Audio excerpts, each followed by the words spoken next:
What is going on, All-Terrain Nation? Whether it be two-wheel drive, four-wheel drive, or these badass vehicles you all love to drive, this is your All-Terrain Nation. I'm your host, David Boyd, alongside Mr. Tim with the D, Estradal. He in his Ram pickup truck. Tim, where you look like you're in a cave somewhere, man. Are you okay? Blink twice if you're captive.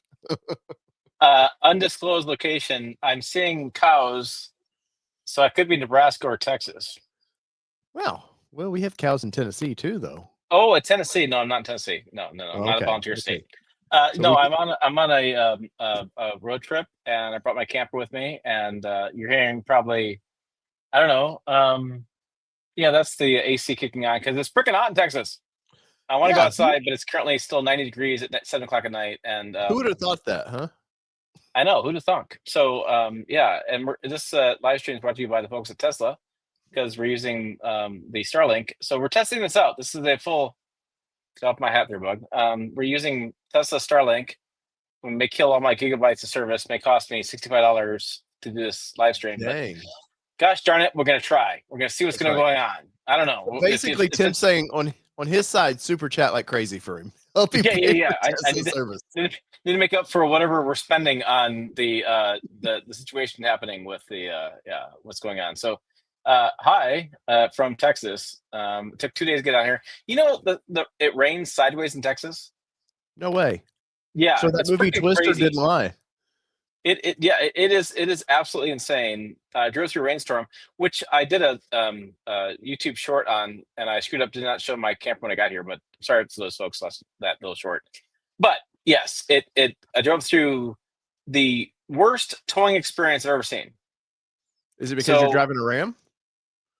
Sure. But anyways, no, the truck did great. If those don't know, Tim is in an RHO, by the way, on my side. Yeah. The truck did great.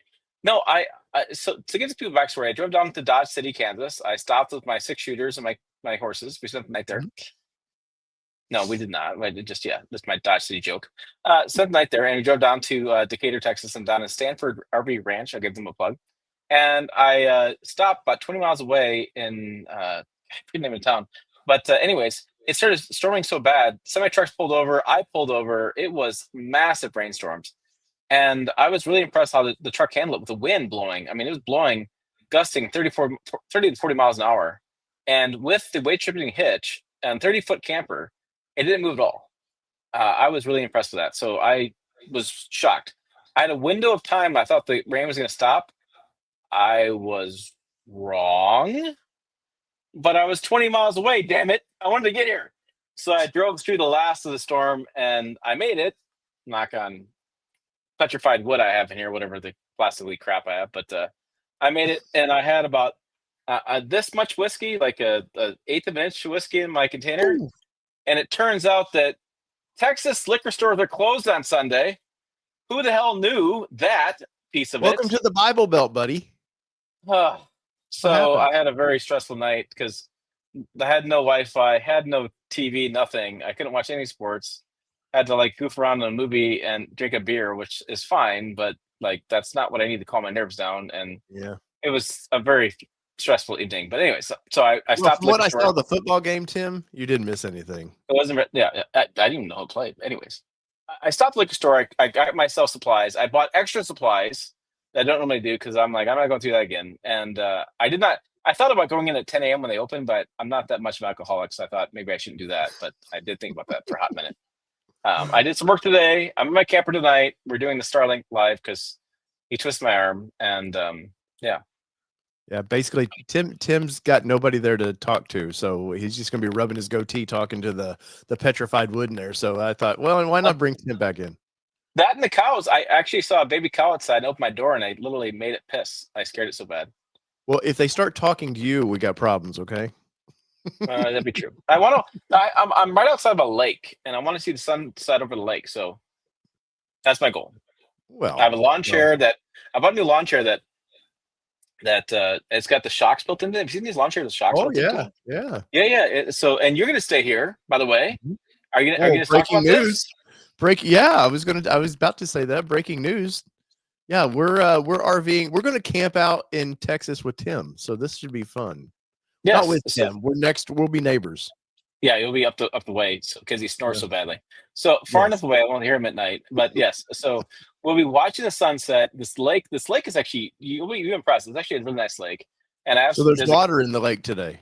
there is, and there's and it's not pea colored, but Okay. there's nice table, and they have a bathroom here and there. So we don't go very far. There's also trees. It's great, and we'll sit there and watch sunset over the lake, and it's gonna be a nice evening. So I have a brand new chair I ordered from Cabela's with Cabela's points because I use credit cards a lot for points, and I haven't used the chair yet, so I'm very excited to use the chair.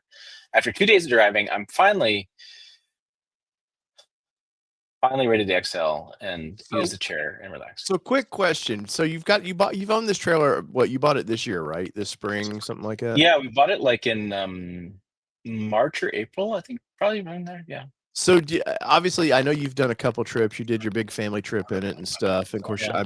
you seem to like it quite a bit. But do you have it kitted out now? I mean, do you have fishing poles in there where you might want to go fishing someplace? And Yeah, I thought about bringing the fishing poles down. I haven't fished by myself in years, and I looked into it, and I don't know. I had a lot of thoughts on this trip because I'm by a lake and there's fishing in the lake, and I thought about doing that. And I brought and I have there's no bumper on this camper, which is fascinating to me. And I have a friend in town actually modifying me a bumper. He's actually building my custom bumper. So he's gonna put a bike back there, and I've had a variety of health issues we talked about. We'll talk a little more about this. I discovered about 3 weeks ago now, maybe 2 or 3 weeks ago now, that if I put a heel insert in my left heel and my left foot, because my left leg is an inch shorter than my right leg. If I put a heel into my left leg, it actually balances on my pelvis. My chiropractor was actually a little bit shocked by this, and actually my hip pain goes away, my back pain goes away. My back's never felt better in the last 30 years. well, just like all these pickup trucks you talk about, you just needed a lift in your I body, did. and you were good. Just my left-hand side. My left tire was flat. Well, you know how cars eventually, when the coils and stuff start wearing out on the gas side, you always see them leaning a little bit. Yeah. It's just you're full of hot air on that side. Exactly, You just need a little. exactly what happened. So I said about the bike again and do some stuff, but he didn't have my bumper done, so I didn't bring that. I thought about fishing poles, and I didn't do it. I maybe regret that a little bit now looking at the lake. Yeah. I thought about bringing some water toys, just hang in the lake, but I don't know. I just you tend to bring all this stuff, and then I get busy with work and what's going on in my life, and I don't know. So I brought my golf clubs, and tomorrow my goal is to find the golf course, just kind of relax and just kind of chill out a little bit. But I'm desperately trying on this trip to that R word that ends in X, the relax word, and I don't do that know that well. word. Yeah, I don't do that well, but I'm going to desperately try on this trip to relax because I don't do that well. So I'm gone actually 9 days. I Right. decided to be gone 9 days because my wife loves her job and she gets off from it. My kids are teenagers and they get themselves to school back in really well. And I've raised kids for 27 years now, and I want to do something different. Well, and you're 28 years old. The math just doesn't add up there. Yeah. Well, Yeah. so tonight, guys, we got a couple things. I'm definitely going to bring up Tim's website because if you don't know, go over to Pickup Truck Plus SUV Talk, or I guess just pickuptruck.com, and check out. There's some things I want to talk to Tim about. And with this, none of this is pre-planned. Like last week, it's just kind of fun to fire from the hip and just see what happens. And of course, Tim's on my side has been an expert in the business for almost 20 years now. So definitely he's got a good pulse of what's going on. And I feel like, especially off-road, I do. So if you're on Tim's side, come check my channel out. Maybe hit that little red subscribe button. It doesn't cost you a thing. And Tim, are you aware of the hype button now? I have been late to the game with some of this stuff. I just had a friend of mine reach out to me in the collab button. He wants to do some reviews on the channel. There's a new collab feature coming. There's a new hype feature coming, and I'm actually not quite aware of the stuff. And it's funny, I had a phone call from a major automaker today, and he asked me about some truck stuff, and I'm apparently their go-to truck guy. And I've been noticing this lately more often, that these brands have been calling me to asking me truck questions because I'm their go-to truck guy. And I'm honored by these questions, but I do find it a little odd that they're gonna hype you up more than on these buttons. So guys, you get 3. Yeah. It's the goofiest thing. You get like 3 a week. Channels under 500,000, you can smash the hype button, and it just tells the algorithm. It's the dumbest thing. It's like the like button. It's just another damn button people have to push. Us YouTubers have to go, hey, before long, it's going to be 20 minutes of, hey, push this button, then you got to push this button. But it's going to be like one of them cheat codes when you played Contra or whatever, had it up, Oh, down. Like, yeah, there's yeah. going I to be remember some that. cheat code to this. ABB up that, but yeah, yeah, yeah. And then you actually get the live stream. I think my fingers still have not healed from the ABB back then. Yeah, yeah, yeah. Right. So on your side, there's Link, and he's got a good question here. He says, you guys have any news on the heavy-duty truck updates? If you're the truck guy, tell him to use octane in the Cummins. Yeah, I get this question a lot about the octane Cummins. Two things in octane Cummins. First of all, the octane Cummins from Cummins themselves said they're not going to do it in heavy-duty trucks. They literally came out and said it's for medium-duty trucks only. So so brief me on this, because I'm not in on this one. What is the octane? Tell us what's going on. In a nutshell, it is a gasoline version of a diesel Cummins. Okay. And it's going to get that same reliability, but have more. It's going to have all the benefits of a diesel with the reliability, but a gas engine. If again, 1 million thoughts in my head right now, but that's in a nutshell what I think about that's going to be. Is that a result of maybe diesel not being as popular emission wise? Is that why they might be pivoting? So today, I went to Power Service Products. Oh, okay. Power Service Diesel Products, excuse me, which is a major company here in Texas, and I toured their facility. And I will tell you, they have a very impressive warehouse. They have 1.9 million liters of their product. They ship out daily, and they are treating diesel fuel daily.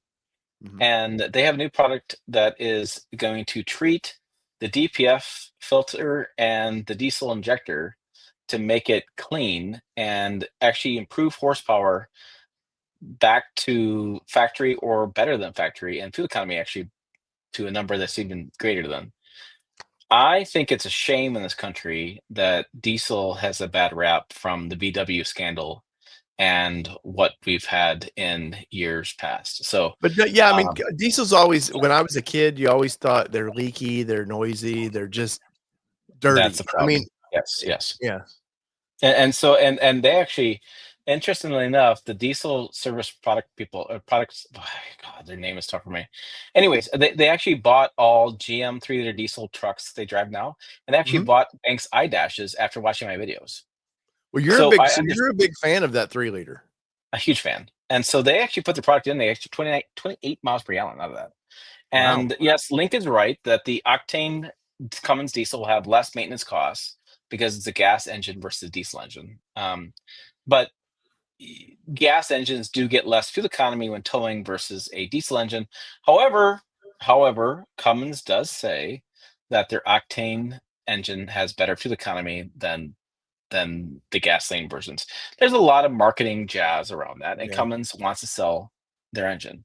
But again, Cummins has said publicly, they have said that's medium duty, and people have said Ram needs to buy this engine from Cummins because Ram has a relationship with Cummins. But there's Ram would deep, have deep history with them. Right, but Ram would think about this though. Ram would have to kill their 6.4-liter Hemi engine to put the octane Cummins in replacement of that Cummins engine. This is word lettuce there, word salad. They have to kill the Hemi to get the Cummins. Think about how they're going to have. So think about how this is going to work out with those guys. Yeah. Well, so obviously, I want to touch on some more Stellantis things. I know last week we kind of beat them up a little bit, and deservedly, but I do want to get into that in a minute. But when I think of the mid 90s trucks for Ram, I think of towing and I think of Cummins engines. That's the big diesels is what you think of with that brand. And they're kind of synonymous together. I feel like, what I think Ford had them in for a while, then Ford finally developed their own diesel and moved on from them. But because it's cheaper. It's cheaper to do it in-house. Ram has spent a lot of money buying Cummins names, licensing their names. I mean, GM had Allison transmissions, remember? Then GM bought Allison because it's cheaper to buy the companies and license them. Well, GM bought a lot of companies and ruined them, so why not a transmission company as well? Whoa. they, Jeez. they really have. If you look Getting like frosty in here. I know, but if you look at GM's purchase history of companies they bought, especially the mid 90s on, I really feel like it was due to them not being profitable. So they kept buying these little profitable small companies to merge in with them that brought their profit back to where they were. I mean, look what they did to Isuzu. They ruined that company. I mean, ruined Isuzu. Isuzu had the nice little pup trucks. They had the little small off-road trucks, all the fun stuff. And even through the 90s, and once GM got their dirty paws on them, they turned them into S10s, which just ruined the company. I thought you wanted to shit on Stellantis tonight. Well, I'm equal opportunity. There's no brand loyal to me here. So, and I do have some personal experience with some of like those mid 2000s Isuzus were god awful trucks, much like the Colorados of their time period were just awful, man. They fell apart, just built like garbage. So, Okay. anyways, Tim, I'm sorry. Go ahead. No, you're fine. You go ahead. I mean, it's you help create this live stream. It's you co-host it, or you're actually hosting this. I'm just your guest here. Hi, Shad. If you want to put down the shovel at any time, go ahead and put down the shovel at any time. No, but I mean, clearly GM's doing something right. They are now. I really do feel like there was that late 90s, early 2000s. They were in that weird shift of what they were going to be like as a company. They seem to, even though I don't like the EV program they have, they do have more focus than what they did have. You know, GM's always, I know your father worked for them at one point. Mm-hmm. They always seem to weird like by committee stuff. They never just let one guy approve things. It seemed like always by committees. Well, and they worked in silos, and they had every problem that corporations had. I mean, they worked in silos. They never communicated with different people. They had all those issues. There's no doubt about it. I mean, not too many brands. Yeah, and GM went through bankruptcy, and they rightly should. They had to. They were a bad company, and they were building vehicles people didn't want at a time period people didn't want. They did everything wrong. I mean, they deserved to go through bankruptcy at the time. Yeah. Well, and so, kind of so did Ram, really. Like Ram was really like, I know what a Daimler would have been at the time when they were having all the struggles in 9. Yeah. Like they anytime, and which I know we said this last time, anytime the Europeans seem to want to buy into the American brands, they just don't understand the American brands. It seems like they don't understand the good old boys, you know, the blue collar guys. They think everybody here is, I don't know, white collar, whatever, that all want the same BS, but they definitely like to ruin some companies. It's definitely an interesting question. It's definitely a struggle that a lot of brands have. They think that the U.S. market, and we see this. Toyota is definitely a byproduct of this. They've, Japanese come in and they have early success with small cars, but they work on the truck side. And until they started giving North America more leadership and the ability to make their own decisions, they had a lot of troubles. The T100 was a big problem, and the first generation's Tundras were 9/10 trucks, and some people like that size. I was a big fan of that truck, man, which is now basically a mid-size truck, but right. But the reality was back then the sales and things, and I remember a famous story was the chief engineer at Toyota, now retired, Mike Swears. He brought in some Japanese engineers every year.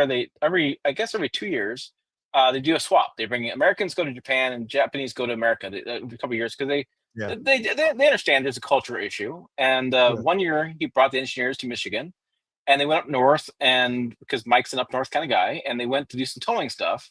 And he had a bunch of brands up there towing some trailers. One of them was like a 40-foot trailer with some snowmobiles in there, and he had a brand up there. And I'm going to say this now because I think Mike Swears I know he's retired. I swear I think he's got an affinity for Ram Cummins engines. I know he's got an affinity for Cummins engines. And wow, full circle here. Full circle. Yeah, I know he does. He likes Cummins engines. And so he had a Cummins engines up there and probably a 1-ton Ram truck. I don't know that he loves Ram trucks, but I think he likes Cummins engines. And so the Japanese engineer goes, well, where's the Tundra? Why can't the Tundra tow that? And Swears goes, our truck won't tow that.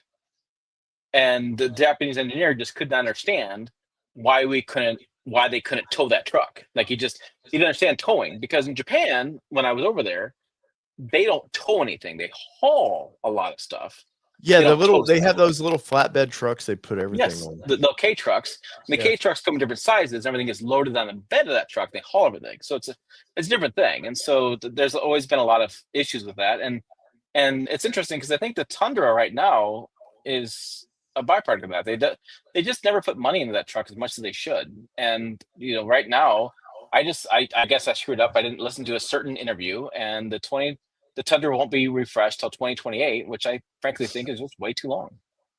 Well, we saw that issue with the Titan. The Titan took way too like Nissan. It took too.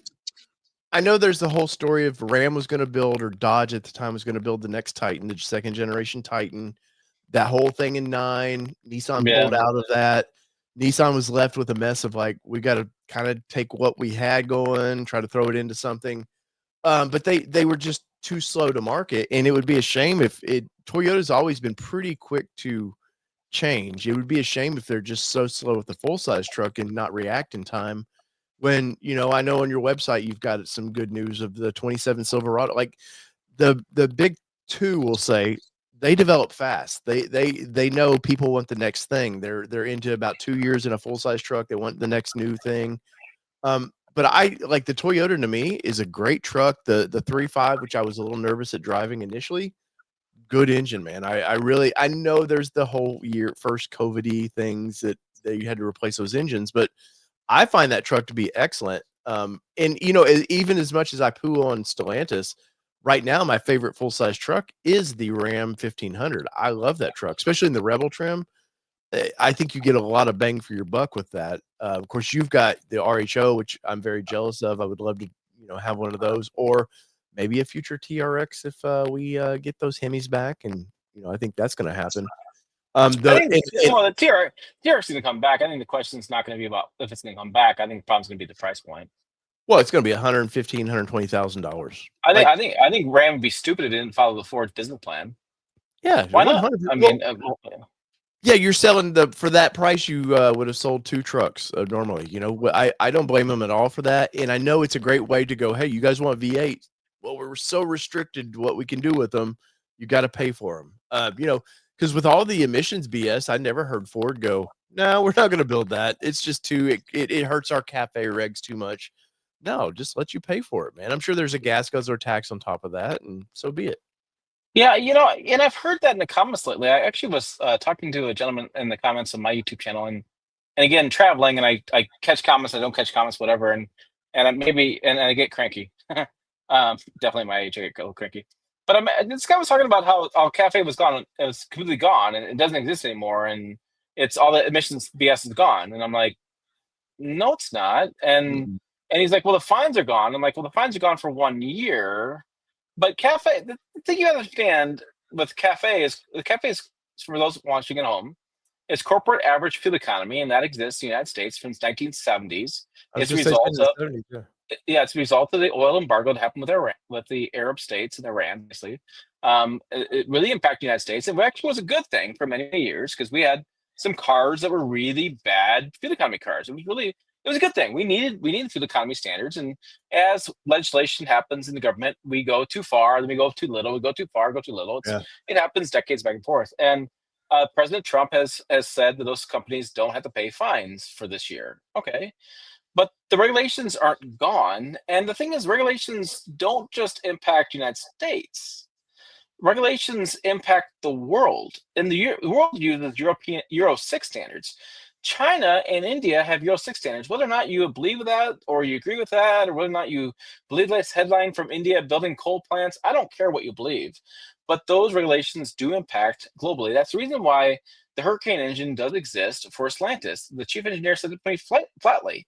He goes, in European countries, we do pay a fine for extra cylinders in a car and truck. And so if you get a truck on a lot that has 8 cylinders versus 6 cylinders, you pay additional fines. And so these companies, whether you believe it or not, this guy made the point. He goes, GM is a American company, and they sell enough trucks in the United States to make only engines for U.S. standards. Wrong. GM is a global company, and they need to make engines for global marketplace. And that 5.3 chassis is sold globally.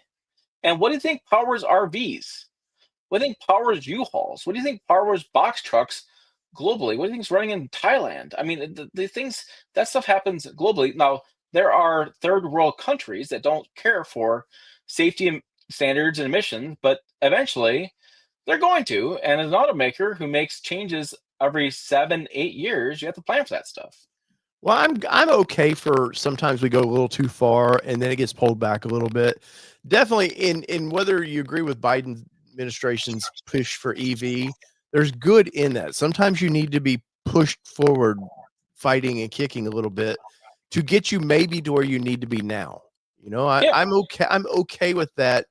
Now I thought the cash for clunkers thing was just stupid back in the day. I thought that was a waste of federal money because there was a lot of 3 to 5-year-old cars that didn't deserve to be crushed that got There was, crushed. but look at the fuel economy numbers we have now. You know, Oh, the average 100%, yes. Yeah, I mean, so there was cars that got crushed that were bad that we should have got crushed. There was also some piece of shits that got crushed. So I mean, Oh. yeah. So Tim, speaking of that, and of course you got your RHO and you've been when did you buy that truck? January. Okay, so you've got a good 9 months in that truck. I know you've been a big fan of it, which you surprised me when you bought a kind of a sports truck because you've always been sort of that, like, I want capability, I want, towing. Yeah. I see you more in a 2500 than anything kind of truck. But you brought out some news about maybe GM maybe looking at the sports truck segment a little bit, which this kind of blows me away if it's true because, well, I'm all for GM finally jumping, 15 years too late, but maybe jumping into this. Oh, guacamole. Oh, sorry. I'm looking, Dad. Anyways, Sorry. So no, so can I? I want to tell you a story because you love my stories, right? I do love your stories. I remember back in 20. I'm gonna say. When did the first Colorado ZR2 come out? Oh God, 16, 17? Yeah, somewhere in there. So 26. I'm gonna say it came out in 17. If folks at home play with me a little bit, forget the years. So the first Colorado ZR2 came out. The year before that, I'm in the LA Auto Show with some colleagues of mine, and Odie McKinley, who just turned 50, who no longer works for GM, but he was at LA Auto Show, and he was working with GM at the time. And he's at the show walking around, and the first Colorado ZR2 is on display. And my friends there behind Odie and walking in the hallway, and we're shouting at Odie, ZR2, ZR2, ZR2. And that's how excited we are walking down the hallway of the LA Auto Show. Because the first time ever that Chevrolet had decided to actually do a ZR2 competitor. Remember back then, Toyota had done off-road competitors. Nissan was doing off-road stuff. Ford hadn't done many off-road stuff. Well, Nissan and Xterra, they had done some off-road things. So Colorado hadn't done anything. It turned out, I didn't know this, but when GM sold Hummer, they lost all the engineering talent that did off-roading except for one guy. There was this one engineer left who actually did off-roading. So they had no idea what was going on. So they actually, the ZR2 bumper was designed through trial and error. They actually crashed that bumper on the Rubicon Trail because the engineering was like, they didn't know what they're doing. They went out there and crashed it and like, oh crap. They needed to make that bumper actually round up a little bit and do better exit for the, what do they call it? Approach? Exit angles. Approach angle, departure angles, because they were crunching that, and they destroyed the tailpipe. The tailpipe was a pancake many years in that thing. So now here we are. Your son is chanting ZR2 now. Now we are 2027. So now we're probably, what are we at least 10 years later? And why is that important? That's important because now we have a generation of people that have grown up in Michigan in engineering who are now working at GM, who've now moved through the ranks of GM, who now are working in engineering and marketing, who are now decision makers who can make this product come to the marketplace. I know that blows people's minds who behind the scene. They're going, what the hell? You're GM, you're Chevrolet. Just build a truck. No. This is how decisions are made. Well, but you have to have a passion for it too. Like you have Exactly. to So have engineers that have a passion for that. yes, and so you have to have the team in place. What I said in the video, I did the video is live on the YouTube channel, and I said, look, this is automotive companies are like pyramids. On the bottom are all the guys that work in the factory, or actually on the bottom are all the dealership guys. Then you have the factory guys. Then you have the engineering guys. Then you have the top level the executives. Then you have top level executives.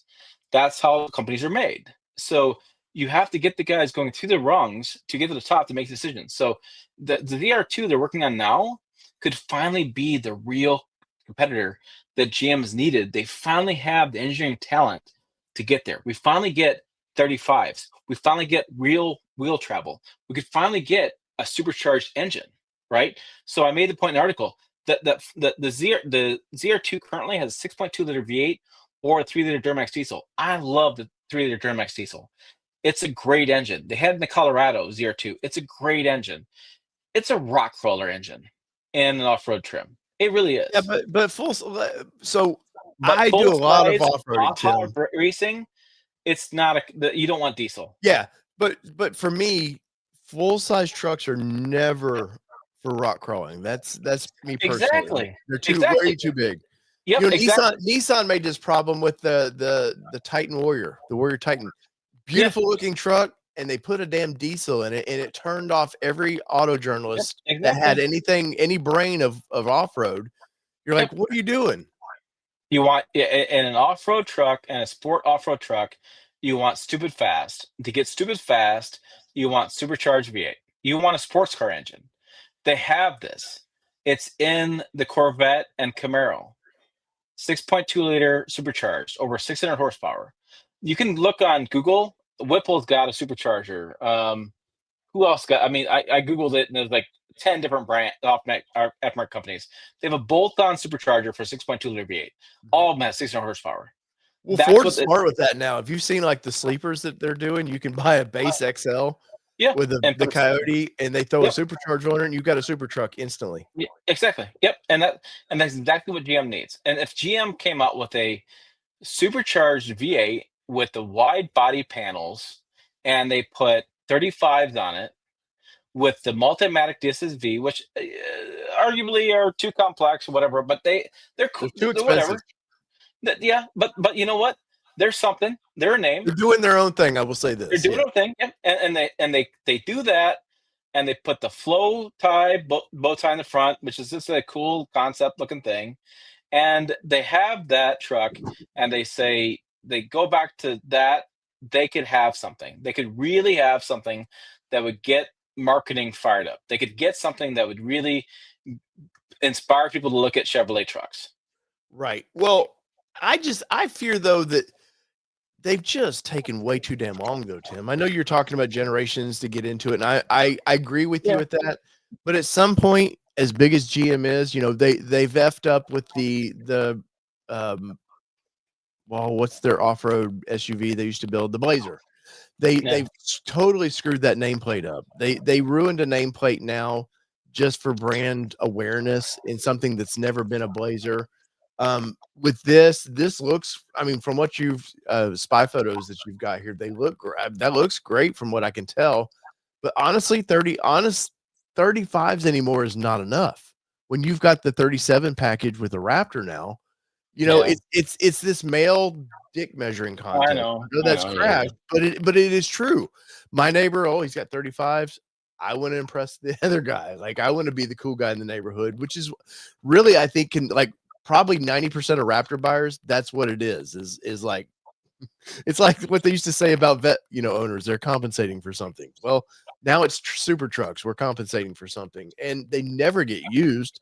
But Chevrolet, to the point, they should have been here 5 years ago.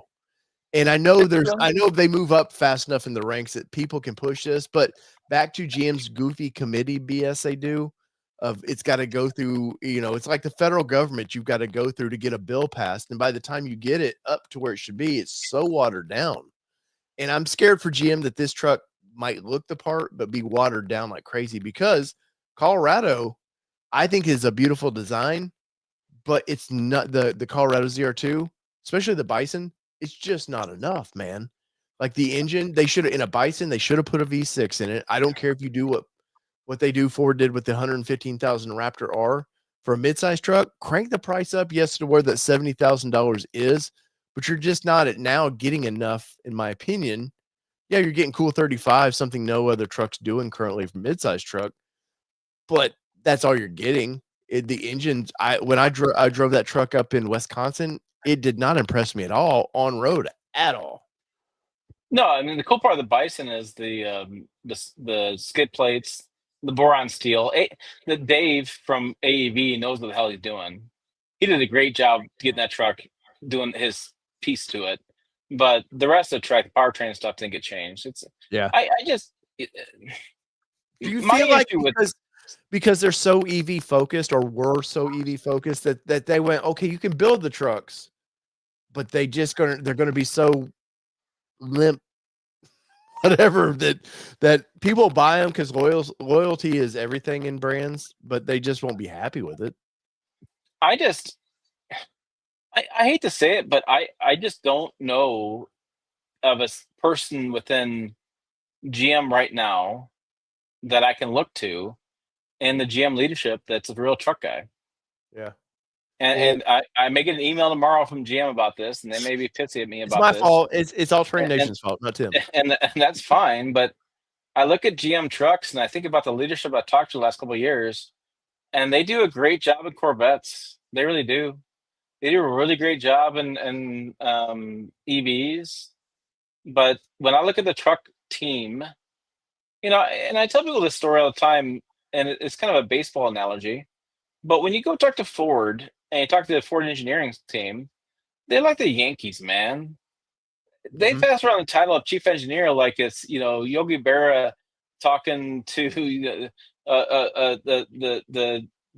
the old Yankees players of old. I'm passing on names in a moment, but they just got everybody in the bench, right? And you go talk to Chevy, and it's like they had one Hummer engineer left who knew off-roading. It's like they just don't have they don't have the engineering team. Do you think do you think they regret that now, shutting that down? If they would have just gave it 5 years and just maybe put out one truck or whatever with Hummer, and just, yeah, you took some heat with it, but now, because it was by 15 overlanding and all this is just boomed like crazy. Toyota was the only one, because Nissan killed the Xterra. Toyota was the only one out there besides maybe Wrangler, but I don't look at Wrangler in that community as much. But they took in all these people. Like they brought in, okay, yeah, you were loyal. Well, GM doesn't make a cool Blazer SUV anymore. Ford's not making anything SUV wise that was compatible, and everybody just flocked to Toyota. No, I think so. I think that a lot of these brands are caught flat-footed. I really do. I think and you look at the marketplace now, and like, who is really owning the off-road marketplace? I don't know. Toyota should, but Toyota does not. They did not sponsor Overland Expo. You go to Overland Expo, it's Toyota everywhere, right? Oh, and I was there this fall. Toyota was like, we don't even sponsor this damn thing. We already own everything, all right? Remember FJ Summit? FJ Summit, they did. I don't think they participated till the last year of it. They didn't, and they were like, oh yeah, wait, we actually own this thing, And then Toyota comes out with these vehicles, and FJ Summit guys going, why'd you screw this up? Why'd you kill the FJ? Like, they're like, what are you doing? And all of a sudden they came to Land Cruiser, and the Toyota fanboys going, what is this thing? Like, it's like, what are you guys doing? Like, why is there such a big brand disconnect? Ford with the Raptor, they made, what Ford did well? They made Ford Bronco off rodeo. You buy a Bronco, you get a golden ticket to go experience and know what your vehicle does. Why is that such a hard thing to figure out? It's like, this is, people want off-road, teach them on off-road. Okay. Yeah. I don't know. It seems like it's not rocket science to me. Do you think, though, that Jeep has to, we talked about a little bit this last week about there's that whole Bronco Wrangler thing, which is whatever, but they have to look at what Ford's won with the Bronco and go, okay, we've got to incorporate. They can't feel as secure as they used to, because Wrangler's lost a lot of market share. And even GM with their, Ford has the Raptor experience with the big trucks. You have to start going, we have to connect with our audience a little better. We have to be more social with them It used to be we were in Detroit. Who cares what they ever did with my product? We're worried about our next product. Now they've realized we have to be social with our customers. We have to interact with our customers. There was a good Titan event I went to in Wyoming or wherever. That Nissan with, the brilliant PR of the redhead. I'm Yes, forgetting her name. yes. Don't say her name. Don't call people out. Wendy.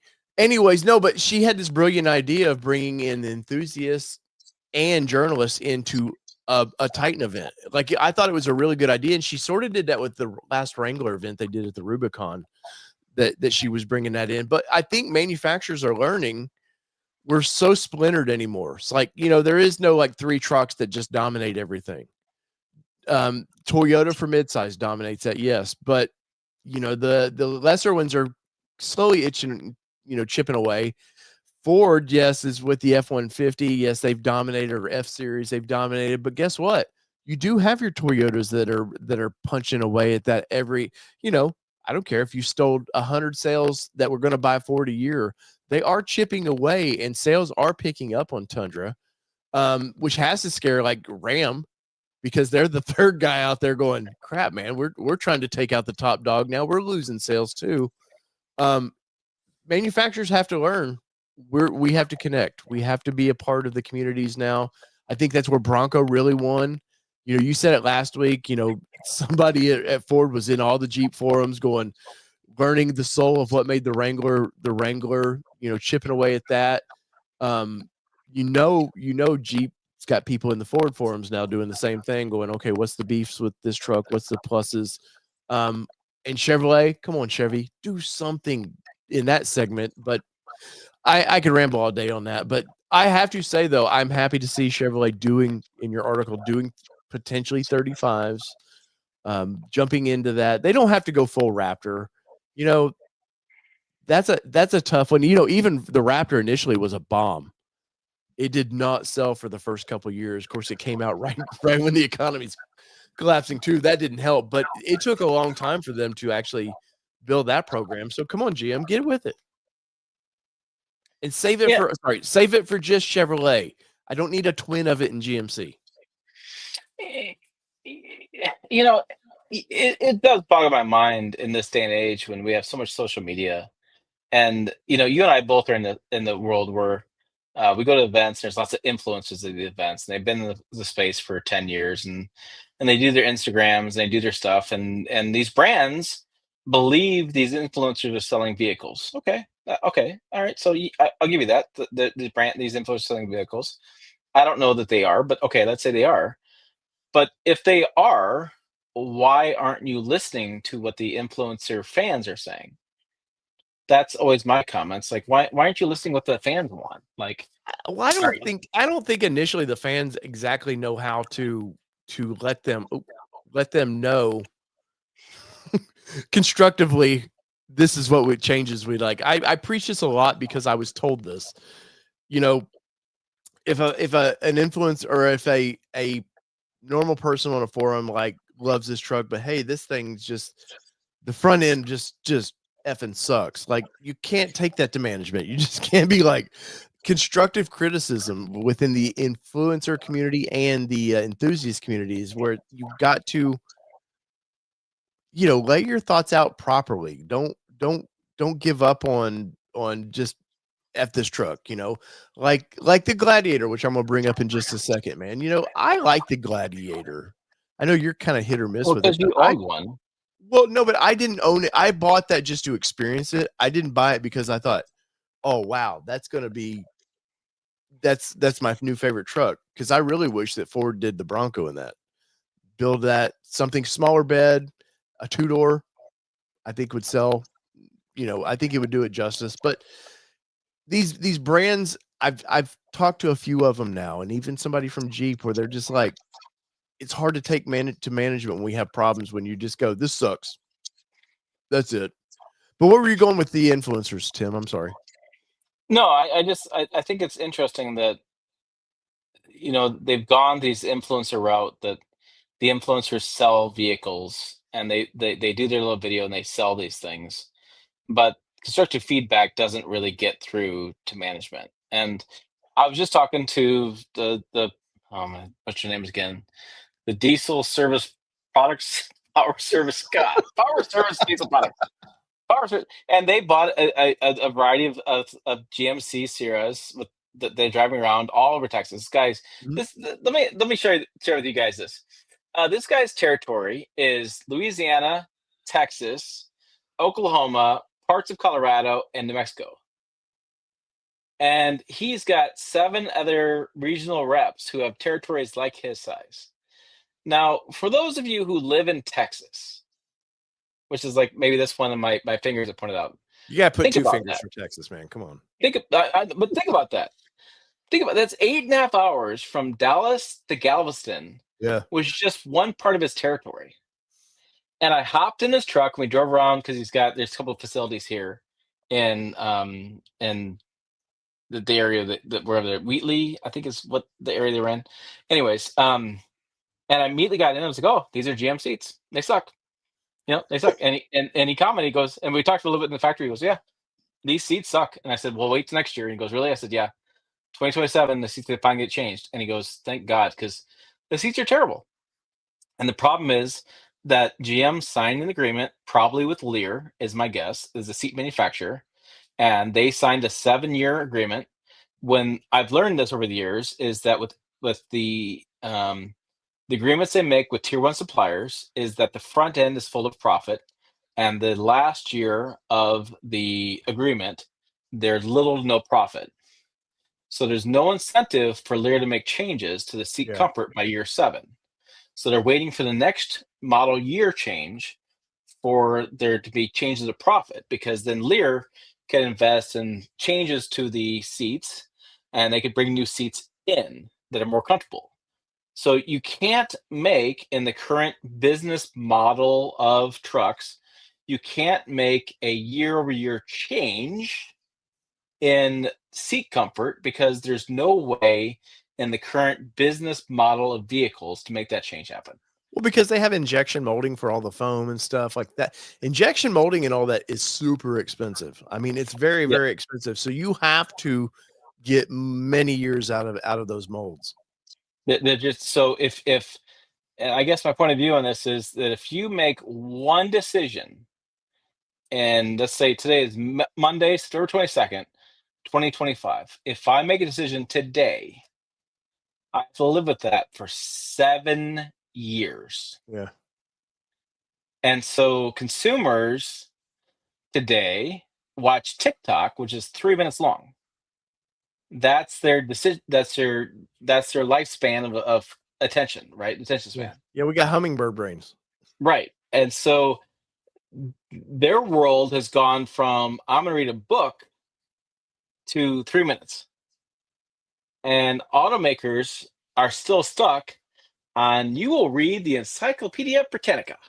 you know, there used to be the whatever for dummies books. Now you need a even TikTok-y version for dummies. Like, yeah, I mean, it's like, and that's the business model. So when you make that, in my view, when you make that mistake, you got to eat it for 7 years. Oh yeah. When Toyota made Toyota made the mistake of the Tundra. When the bed comes down, they rounded the cab corners for the Tundra. You can't get in the bed because it did an SUV type corners, which is dumb. It's absolutely stupid. 7 years. They have to live with that. They cannot make a change for 7 years. Well, I know with Nissan was the problem. They wanted to refresh the Frontier and Xterra in the early 2000s, even though the Xterra had just come out. That because of stamping, they couldn't. They had a mandate. You can only change the plastic grille and something else because it was so expensive to change the fenders. If you look at the round light Xteras versus the square lights, the grille is really, and the bumper is the only thing different. Yeah, like it's the same size, like because it's too expensive to make changes like that. Yeah, which is, and that's the problem I think automotive is facing. And you get these companies like say Tesla or Slate or maybe even Scout. These smaller companies that can walk in that can make changes faster, that are more nimble, and they'll start eating away at market share. Yeah, because they can be more nimble. Yeah. Well, I'm a little worried for Scout now. Tyler says Wrangler and Gladiator need to be rethought to him. They're great for what they're meant for, but majority they would sell better if they had better road manners. Yeah, well, that's Tyler. It's all due to solid axle front ends, man. And for whatever reason, because Jeeps never had any competition, they didn't have to change. They were like, people will just, if you feed people slop and that's all they get, that's all they know. And now that Bronco's out with that independent front suspension, and sure, off-road, it's 85% of what the Jeep can be, but on road, man, it's just night and day. It's a better driving experience. So they're going to learn. And I did a video a while back where I foresee Jeep doing a independent front suspension Wrangler. I think they keep a Rubicon Mojave solid axle, because there was some patents going around a few years ago where they were tinkering with the idea of how do they build the front end where they could use either or. And I think it's coming, because I think they don't want to lose the more Jeep guys that drive Broncos. And I'm not saying this because I own a Bronco. I'm saying it because I've owned both, and it is a better driving experience. The more people that are willing to jump in a Bronco and try it, still has the removable doors, the removable roof, they're going to switch. So Jeep is very aware of that, and they're going to make changes. I think it's so important you bring that up, though, because so many journalists miss that fact. So many journalists are talking like, Jeep Wrangler sales are down, and they need to refresh, and they need to do this, whatever. Well, it's like I always say it all the time, and you've heard me say this. It's like, dumbasses, Jeep Wrangler sales are down because the Ford Bronco came out. Yeah. Competition comes out, and all of a sudden, yeah, it's a better competitor. Bronco's a better competitor, and people love solid axles. They love solid axles. Reliable, Tim. Solid axles, reliable. I can modify it, lift it up if I want to do. Until a competitor comes out, and all of a sudden, geez, Tim, this ride's better. Geez, Tim, it's smoother. Geez, Tim, its on-road manners are better. And all of a sudden, it's like, you know how easy it is to replace a front drive shaft in an independent front suspension versus you breaking an axle in a front solid axle? Like, it's pretty damn easy to do. And guess what? It's a smaller part. If you're doing hardcore trails, you're out in the Rubicon or whatever, you might have that extra CV axle up there and can plop it in versus who's carry. I know extreme people do carry the axles for the Danas, but it's very, very far and few that do that. But and I've broken in the Xteras and stuff I used to drive. I've broken all this stuff, and it all breaks at some point. Don't kid yourself. I've seen enough joints break in Jeeps to know in the front end they break too. They're not that. I think solid axle has this weird, like, oh, it's so tough, but I don't think people, I think they look through rose-colored glasses on that and go, well, that's all I had. It's just always been so tough. And I think the Toyota guys really kind of helped this with the Jeep Bronco thing too, is because it's been independent front suspension. I don't hear Toyota guys complaining about that because it does 90% of what they want to do anyways. So yeah, off-roading's a whole rabbit hole. Yeah, but let's talk about the 4xe because I know you want to talk about this. Oh yes, I do. And I want to get to this after a minute 50, whatever. Right into this, I know you get that. You're paying those Tesla bills now. So Jeep Gladiator Auto News came out today and said the Jeep Gladiator 4xe was canceled, and this is like can I just say something from a publisher standpoint? Yeah, that is a great headline. I mean, that is just so descriptive. I know, and it's just, I mean, my goodness, they used every word they could in the headline. They really expanded the headline. They just, But key takeaways on this: it says Stellantis canceled the Jeep Gladiator immediately amid product plan reassessment. Well, you're about to see some more reassessment over there because they're scrambling right now over there, Tim, because they're a company that was relying on the Jeep and Ram brands to be profitable, to help pivot Stellantis to be profitable. And if all these things are starting to fail, they've got to scramble quick. Of course, we do know what is it, Tim? No, who's the head of Jeep right now? No, it's not. It's not Kaniskis. It's it's a new guy.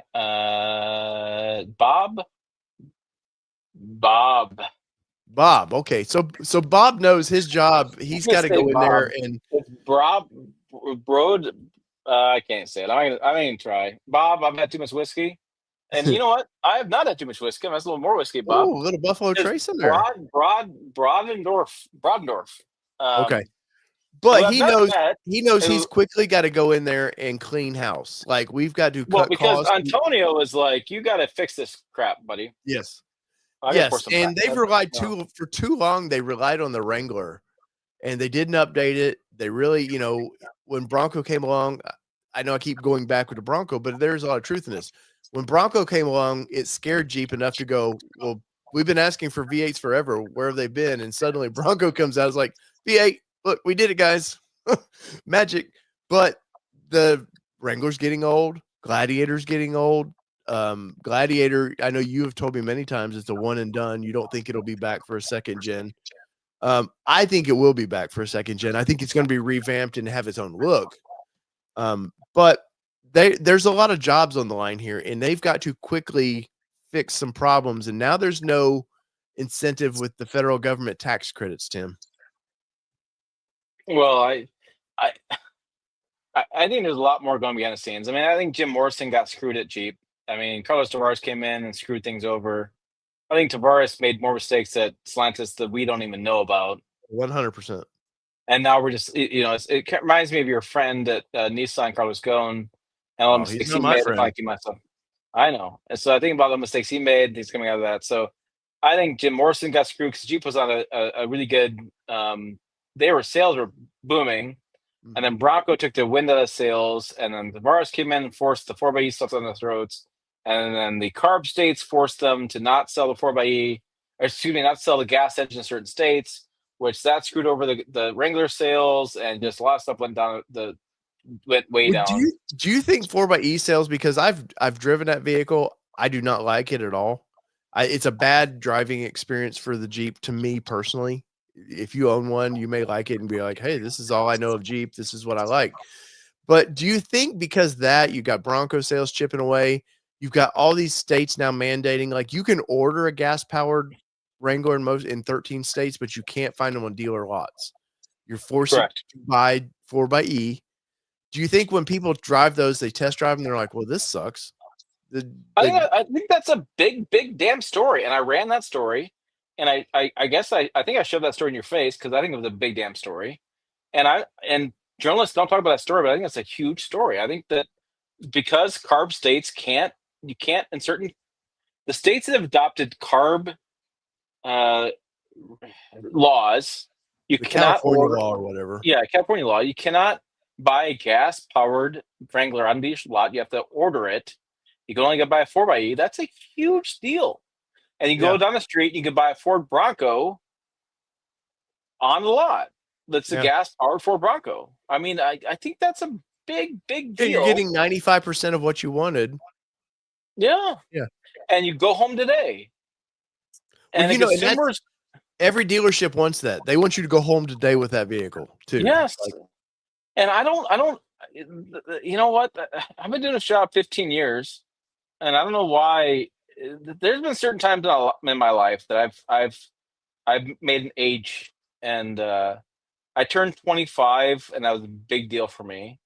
I turned like 45, and I guess that was kind of a bigger deal for me. And now 15 years in this business is a big deal for me. Yeah, I don't know why you're 15. I feel like I finally have got this clout, is a way to say it, I guess, this clout or something. But all right, big YouTuber. I know, I don't know, but I think other automotive journalists are freaking stupid. Do you carry that plaque with you in your RV? Right. You need to get one of those plaques, buy an extra one for your RV. But I think journalists are stupid for not understanding the power of driving home a vehicle today. And I don't think they're like us, Tim. I don't think, because I'm very common yet. I've not been in the industry 40 years, so used to, I only drive press cars. Yeah, like you went out and bought your own vehicle, and I even think guys like TFL and them are smart to buy their own vehicles. So you have to go through what the common guy does. Even then, they don't. Anyways, I don't want to get involved in that one. Yeah, but I'm saying is all the good YouTube journalists still are buying vehicles because they want to experience it like my neighbor buying a car.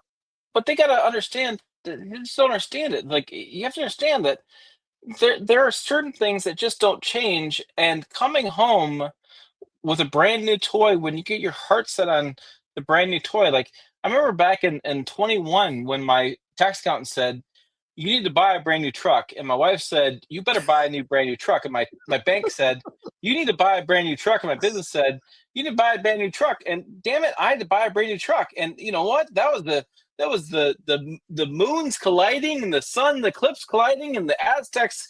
The calendar said, "Holy crap! Everything size." Dang. I should have bought a damn lottery ticket because that doesn't happen that often, you know.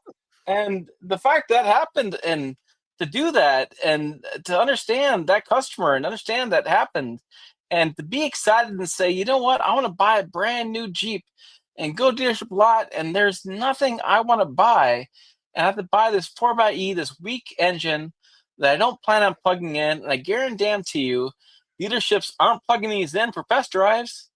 They're not plugged in. Dealerships, because dealerships don't. Well, I remember Dealerships, me and you on a there are a press lot of event. good. There are a lot of good dealerships out there. There are a lot of good dealerships out there. Don't put it, but Yeah. I guarantee you, dealerships aren't plugging these 4xe in, and they're not plugged in, ready to go for test drives. Yeah. Well, I remember a press event me and you were on in Texas, and there was a 4xe for us to drive. And by the time I got to it, there was no electricity in that vehicle, man. I Yeah, was just driving a bad Wrangler, is what I will say. and that 4xe non-plugged in is a completely different experience than Yeah, plugged it in. was bad. It was bad. But And you know what? I did read something on Auto News today where they're talking about hybrids are coming. Like, since we're not ready for EVs just yet, get ready for more hybrids, which I'm kind of excited about. Now, in the Wrangler platform, no. I think that was a quick, easy fix to a problem they had, which was part of the carb problems. They needed to get yeah, better fuel economy, but EVs are coming, and I think that's where Ford, I think maybe Bronco, maybe Ranger are going to win out. I think they've had time now to slowly develop it. Europe's got the hybrid plug-in version. I'm not personally a fan of a plug-in hybrid. I would rather do like the Prius-y, it just works when you drive, it charges itself and you move on because I'm lazy.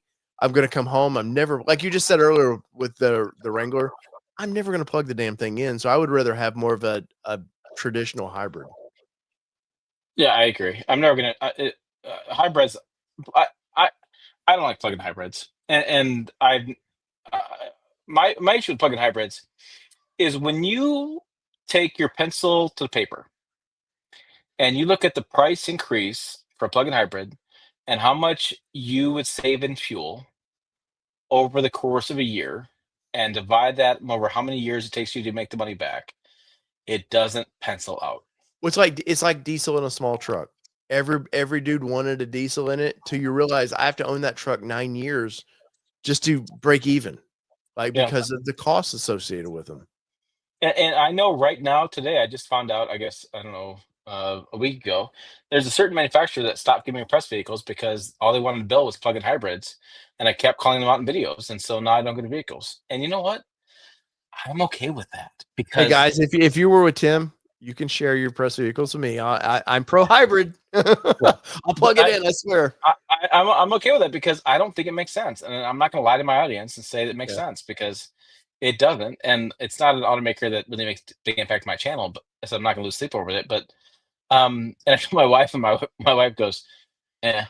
She was that's her viewpoint on it too. But it's like it doesn't. I'm sick and tired of like it doesn't make sense. Like I wouldn't buy it, Yeah. so I'm not gonna lie to you guys because I don't. It doesn't make my business stronger. I'm not gonna say it's the best thing sliced bread because it doesn't make an impact. But I don't like fucking hybrids. Well, It speaking of does make impact, it does make sense in China and California. Because you can speaking use of the EV, impact, Tim. you can use the EV lanes or whatever the Uh, high lanes, whatever they called. we'll just put an Oh, EMP over there. All right. So my website, I've showcased Tim's. This is my oh, wait, website. wait, wait, yeah, yeah. What's going on? How are you? So there's a Ford Mustang problem, Tim. I want everybody to go over to my channel and check this out, or go over to my website, allterrainnation.com. Check it out. Um, I feel like Ford's got a Mustang problem coming up. I know you're not a car guy by any means, but I've seriously thought about buying another Mustang, Tim. and I should have changed this to Dave has a Mustang problem because I lost so much money on this car, but my channel, for some reason, people loved it. Go over there and check that out. A couple things I see here. I see a couple comments I want to bring before we end. Where was it? Well, I see Chinese. your Mustang problem. You can't park in a parking spot to save your life. Well, that's because of fancy photos. Chinese Bronco. Yes, there is a Chinese Bronco. We will never see that here.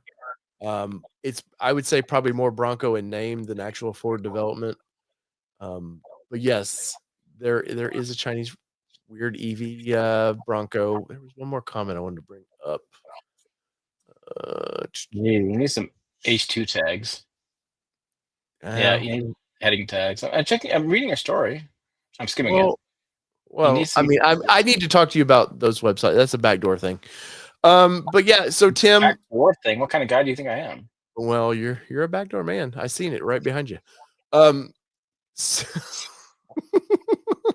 anyways, so guys, obviously Tim's website is if you're curious about what's going on in the truck and SUV industry, I think Tim's the guy to go see.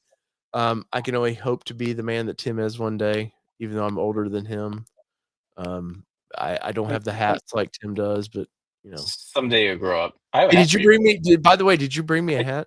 I have a hat for you. It's in my closet. Well, it should come out of the closet. No, I did. It's that came out wrong. It's preserved in the closet. Yes, as long as you. Yes, it's over. Let's see, there. It's over there. Yeah. Yes. So Wednesday, Tim, we will be at the Texas State Fair together. Or is it Thursday? Thursday, maybe. Thursday. Yeah. Yes. I'll be in Texas Wednesday, but me and Tim will be at the State Fair together. I know you get in Wednesday. So you get in Wednesday at 1:00. Yeah. I will be in a GR Corolla, Tim. Now, this is so one year I hit Toyota up and I was like, hey, I want to experience the manual transmission Supra because it just came out. My audience is not sports cars, but sometimes I'm sure you've done this. Sometimes there's just something out there you're like, they're not going to watch this, but for me, it's an easy way to experience it. So I want to experience the GR Corolla, 3-cylinder, 300 horsepower. But one year, Kelly wanted to kick my ass because Kelly likes to bring a big suitcase. I'm the guy that could throw a couple pair of clothes in my backpack, my cameras. I'm good for a couple days. No, bougie mama, she's got to have all the stuff. So I rolled up in this. I told her, I said, yeah, we're getting a Supra. She said, the hell we are. She goes, where are we going to put a suitcase in that thing? I remember that year. I was in a truck or something. Yeah. Oh, you were in the Toyota. Were you in the Tundra? Because you were doing a lot of comparison videos.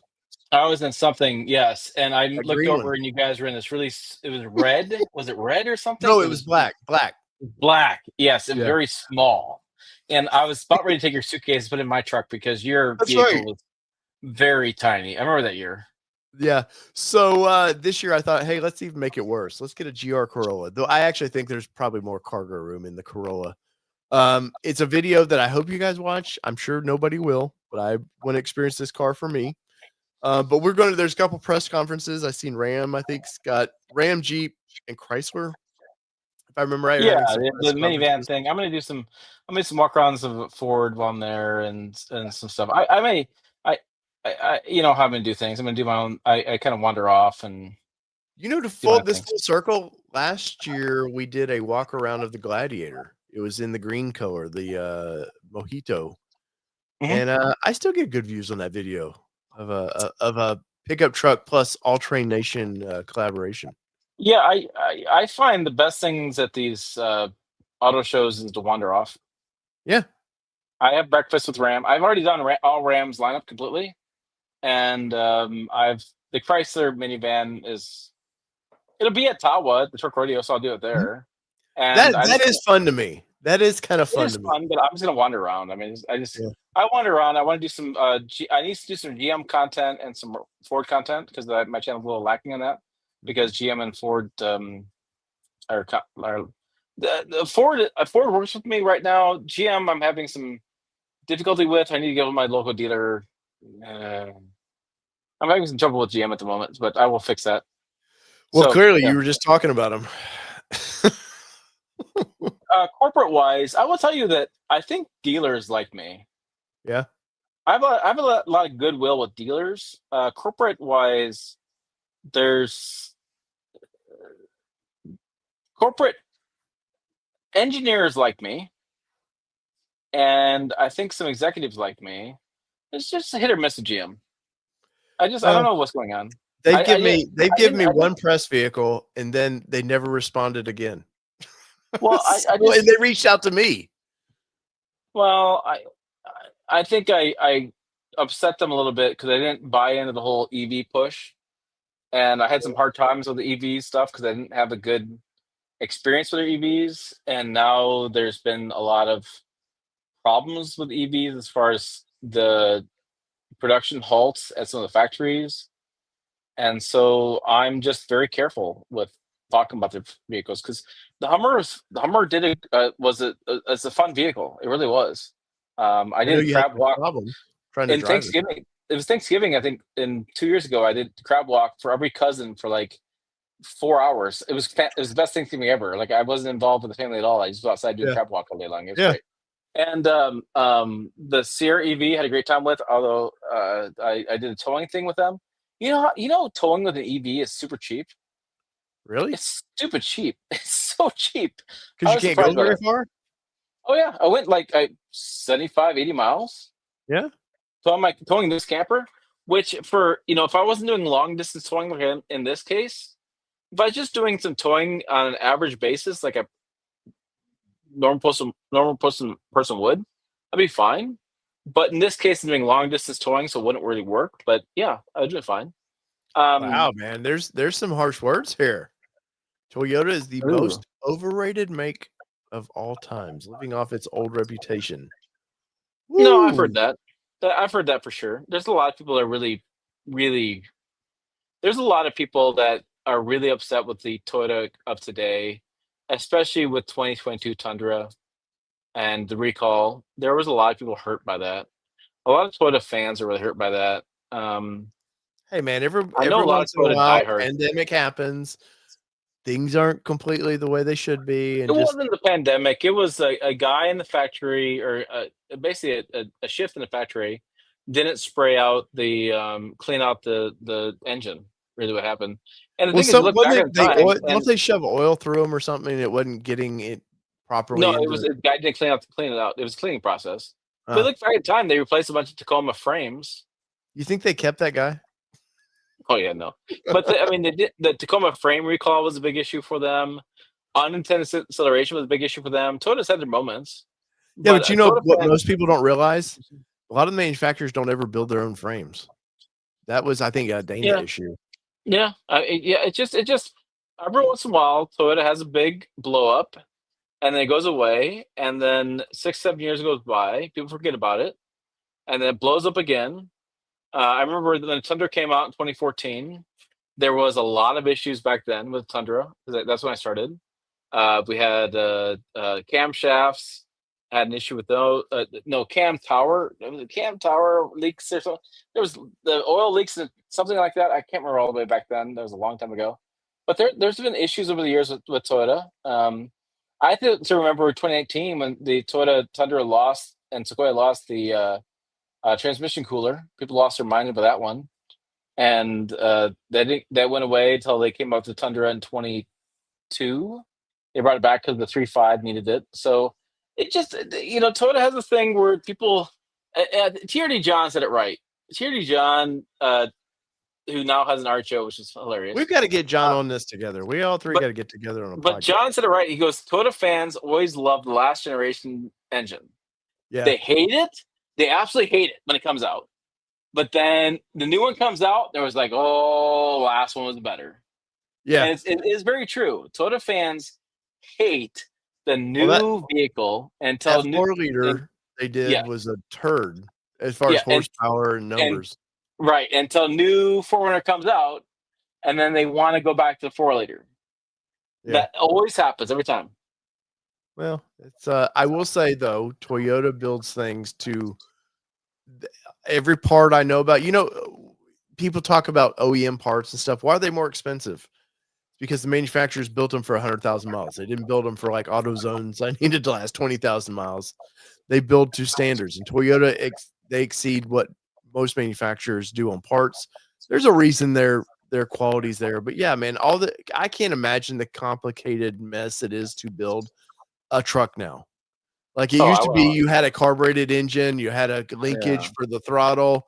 It was stupid simple. The only thing the battery really needed to do was for the alternator, your radio, and lights. Like that was it. I wouldn't want to build an automotive. Can you imagine how complicated that would be? And the thing is, like, a re-engineer will go. This is my last beef. You go on. This is it, everybody. And you will see these insiders will talk about how car companies are cutting corners and saving nickels and stuff. Well, of course they are. I do this in my business all the time. Yeah, we all do. StreamYard. You and I do this. StreamYard wants raise our rates. You and I are always cutting. We're like, bullshit. We argue with StreamYard. We're going to cut our numbers. We always try to cut costs, right? We cut costs all the time. Automakers do the same thing, right? So insiders want to talk about the stuff. Well, here's the deal. There's a transmission issue going on with GM right now. GM wants to build a new valve body for their transmission. It costs like $300 for a new valve body. They go back to old reliable, which use boost balls, also called check balls, that work with the valve body to make the shifting a little more precise. A little different than Ford, just something GM's done for years. TH400, well-known reliable transmission, uses that boost balls technology. An engineer, young engineer from a aftermarket company, designed his own valve body. It's lifetime warranty, the best thing you can buy. He broke it down during COVID. He fixed all the problems, made it gold. This thing is awesome. It's $3,500. Here's the thing, folks. If you want the most reliable truck out there with no problems, with every engineer spending no budgets to build the best truck you have, it's $200,000. That's what it is. That's what it's going to be. There's a reason why automakers have budgets. There's a reason why they have accounting. There's a reason why companies go through and they cut costs, because they have to make it to a price point that customers are willing to buy. Yes, you can have the gold standard truck that will never break down in its lifetime, but are you willing to spend $200,000 for a full-size truck? That's it. That's it. That's the word from Tim right there. Guys, I appreciate y'all's time. If you're on Tim's channel, come over, please. Just, believe it or not, just smashing the subscribe button helps a little channel like mine a lot. You don't have to watch it. Just smash the subscribe button for me. And everybody on both channels should like this. We greatly appreciate this. I greatly appreciate Tim and Tesla's time. Do you have a Tesla robot in there somewhere too? Data I'm using on this.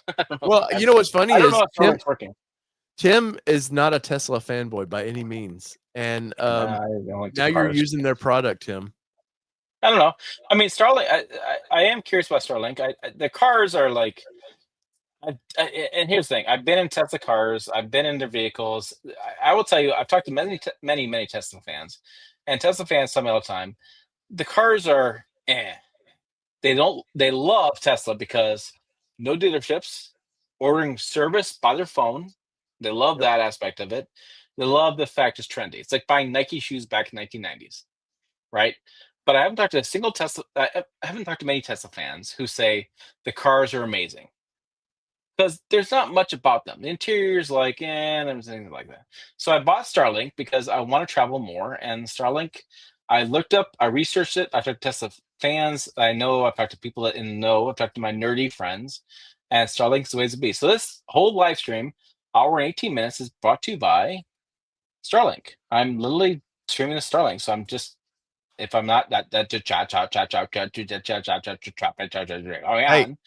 I think I'm doing okay. I don't know. Who would have thought that you could be in the middle of nowhere now and have crystal clear TV, whatever you want, Yeah, and I literally saw cows earlier. The sun's gone down, but I'm in a field near a lake in Texas.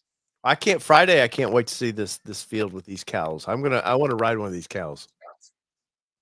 You could do that. And I will I'll go viral for the wrong reasons. It won't be my YouTube channels. Oh, and by the way, Bourbon Nation, I've been drinking bourbons tonight. If you're curious about that, go over to Bourbon Nation, smash the like button there too. Interesting take an all-terrain nation. It'll be all-terrain with cows. Yeah, all cow nation.